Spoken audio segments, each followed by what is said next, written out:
Kasi sabi ko nga nung una, sabi ko sa inyo, gives the world what it needs, indeed the world will give you what you want. Kumbaga parang sabi ko, ibigay lang natin yung gusto ng iba, yung ano natin, yung mag-serve lang tayo, tapos yung ibang tao, bibigyan tayo ng mga gusto rin natin. Hindi ko sure yun. Hindi ko sure kung mayroon ba talagang ganon. Pero nangyari kasi ngayon, nangyayari na. Binigyan tayo ng appliances ng kliyente, sasakyan, di ba?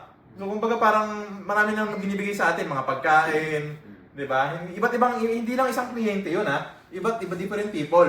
Kasi kung parang pagka isang kliyente lang, parang medyo bias yun eh. Kumbaga parang meron lang tayong isang close na kliyente na nabigyan talaga natin ng value. Pero kasi ang nangyayari ngayon, multiple clients, binibigyan tayo ng mga hindi lang about money pa eh. Kasi money, ano naman na yun eh, kasama na talaga sa project natin yun, di ba? Yung may something more pa dun eh. Di ba? Kumbaga, binayaran na tayo sa project based dun sa scope na ginawa natin, based dun sa kung ano yung rate natin dun sa project natin sa kanila, dun sa binigay nating product na binuo nating product. Pero binibigyan pa tayo ng something more.